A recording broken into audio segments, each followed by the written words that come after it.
Hello, yes. ഞാൻ ഈ വണ്ടി എനിക്ക് കൈ കിട്ടിയിട്ട് ഇത്രയും ഓടിച്ചിട്ട് ഇതിനെക്കുറിച്ച് ഒന്നും പറയാണ്ട് തിരിച്ചു കൊടുക്കാൻ എനിക്ക് തോന്നണില്ല. ടി വി എസ് റോണി 225 സെഗ്മെൻറ്റിൽ ഇറങ്ങുന്ന ടി വി എസിൻ്റെ ഒരു ബൈക്ക്. ഞാൻ ആദ്യമായിട്ടാണ് ഇത്രയും കിലോമീറ്റർ ഈ വണ്ടി ഓടിക്കുന്നത്. ഓടിച്ചു കഴിഞ്ഞപ്പോൾ വണ്ടി ഇഷ്ടപ്പെട്ടു. അതിൻ്റെ പ്രധാന കാരണം ഇതിൻ്റെ ലോ ആൻഡ് ടോർക്കാണ്. ഇപ്പോൾ ഞാൻ ട്രാഫിക്കിൽ കൂടെ കുറേ ഓടിക്കുന്നത് വണ്ടി ഒരു തേർഡ് ഗിയറിലൊക്കെ നമുക്ക് സ്പീഡ് കുറഞ്ഞാലും എടുത്തുകൊണ്ട് പോകാൻ പറ്റുന്ന വണ്ടി. അതാണ് എനിക്ക് ഏറ്റവും ഇഷ്ടപ്പെട്ട ഒരു സംഭവം ഈ വണ്ടിയിൽ. എനിക്കിതിനെക്കുറിച്ച് കൂടുതലൊന്നും പറയാനറിയില്ല. സർവീസും കഴിഞ്ഞ് തേർഡ് സർവീസ് കഴിഞ്ഞ് കൊണ്ടുവരുന്ന വഴിയാണ് ഈ വണ്ടി. അപ്പോൾ എത്രയും പെട്ടെന്ന് എനിക്ക് തിരിച്ച് കൊടുക്കണം ഈ വണ്ടി. കൂട്ടുകാരൻ്റെ കയ്യിൽ എത്ര നാളുണ്ടായിരുന്നെങ്കിലും ഈ വണ്ടി ഞാൻ ഇത്രയും കിലോമീറ്റർ ഓടിക്കണം ആദ്യമായിട്ടാണ്. ഭയങ്കര കുട്ടി ബൈക്ക് ആണെങ്കിൽ തന്നെ അത്യാവശ്യം വെയിറ്റുള്ള വണ്ടിയാണിത്. ഞാൻ പറഞ്ഞത് ഇതിൻ്റെ ലോ ആൻഡ് ടോർക്കാണ് ഏറ്റവും ഇഷ്ടപ്പെട്ടത്. ഇതിൻ്റെ ട്രാഫിക്കിലൊക്കെ നമുക്ക് സ്മൂത്തായിട്ട് വണ്ടി എടുത്തുകൊണ്ട് പോകാൻ പറ്റും. ഒരു 5 ഗിയർ ബോക്സാണ് ഈ വണ്ടിയിൽ വരുന്നത്.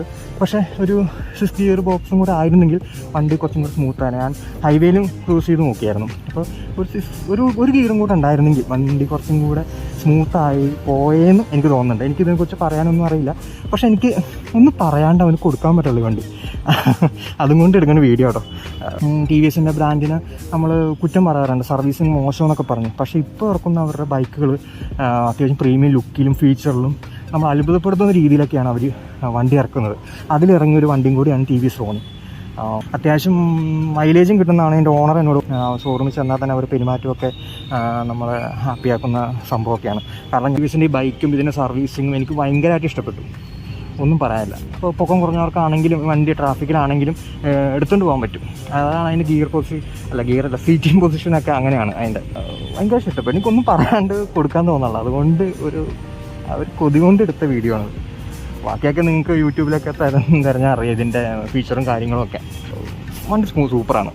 ഞാൻ പറഞ്ഞു, ഒരു ഹൈവേയിലൊക്കെ ക്രൂസ് ചെയ്യാൻ നേരത്തെ ഒരു ഗിയറും കൂടെ ഉണ്ടായിരുന്നെങ്കിൽ വണ്ടി കുറച്ചും കൂടി സ്മൂത്തായാണ്. 225 ആണെങ്കിലും അത്യാവശ്യം പവറും നമുക്ക് തരുന്നുണ്ട്, അത്യാവശ്യം ലോ ആൻഡ് ടോർക്കും തരുന്നുണ്ട്. അപ്പോൾ അത്രേ ഉള്ളൂ. Okay, by.